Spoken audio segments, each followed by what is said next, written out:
గోషామహల్ నియోజకవర్గం నుంచి బీజేపీ ఎమ్మెల్యేగా వరుసగా 3 సార్లు గెలిచిన రాజా సింగ్ తన రాజీనామా వెనుక ఉన్న అసలు కారణాలను వెల్లడించారు. బీజేపీ కేంద్ర నాయకత్వం తన రాజీనామా వెనుక ఉన్న భావోద్వేగాలను పట్టించుకోలేదంటూ పేర్కొన్నారు రాజా సింగ్. తనను పార్టీ అభ్యర్థిగా ప్రకటించిన బీజేపీకి ధన్యవాదాలు. కార్యకర్తగా 11 సంవత్సరాల క్రితం బీజేపీలో చేరాను. గోషామహల్ నుంచి 3 సార్లు టికెట్ ఇచ్చారు. అప్పటి నుంచి గోషామహల్ ప్రజల సంక్షేమం కోసం, హిందుత్వ బలోపేతం కోసం, గో రక్షణ కోసం కృషి చేస్తూనే ఉన్నాను అంటూ తన విధేయతను గుర్తు చేసుకున్నారు. అయితే పార్టీ కార్యకర్తల మనోవేదనను ఢిల్లీ నాయకులకు వివరించలేకపోయానన్న ఆవేదనను వ్యక్తం చేశారు రాజా సింగ్. లక్షలాది కార్యకర్తల గొంతును బీజేపీ కేంద్ర నేతల దృష్టికి తీసుకువెళ్లలేకపోయాను. ఇది తనకు చాలా బాధ అనిపించింది అంటూ వ్యాఖ్యానించారు. ఇక రాజీనామా అనంతరం కూడా తన పోరాటం కొనసాగుతూనే ఉంటుందన్నారు రాజా సింగ్. లవ్ జిహాద్కి వ్యతిరేకంగా, గోరక్షణ కోసం, హిందుత్వాన్ని బలోపేతం చేయడానికి ఇకపై మరింత ఉత్సాహవంతంగా ముందుకు సాగుతానన్నారు. పదవులు లేకపోయినప్పటికీ దేశ ద్రోహులపై పోరాడాను.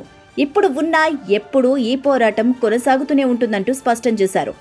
ఇక బీజేపీలో ఉన్న హిందుత్వవాదులు, ధర్మకర్తలు భయపడద్దని, నిరాశ చెందొద్దని సూచిస్తూ తనపై ఇప్పటివరకు చూపిన మద్దతుకు ధన్యవాదాలు తెలిపారు.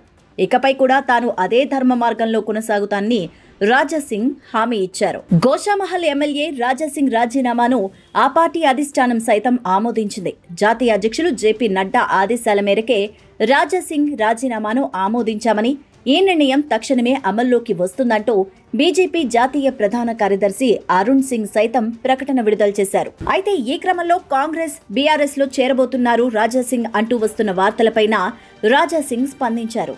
దీనిపై మరో వీడియోను సైతం రిలీజ్ చేశారు.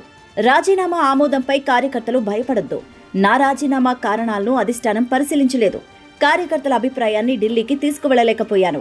బీఆర్ఎస్, కాంగ్రెస్ లో చేరుతాన్ని ప్రచారం జరుగుతోంది. ఏ పార్టీలో చేరాలో నిర్ణయం ఇంకా తీసుకోలేదు. త్వరలోనే కార్యకర్తలతో చర్చించి నిర్ణయం తీసుకుంటానంటూ రాజా సింగ్ ప్రకటించారు. ఇక రాజా సింగ్ రాజీనామాతో గోషామహల్లో మళ్లీ ఎన్నికలు జరగనున్నాయా, అసలు ఆ తర్వాత పోటీ చేసే అభ్యర్థులు ఎవరు అనే చర్చ అయితే సర్వత్రా వ్యక్తమవుతోంది.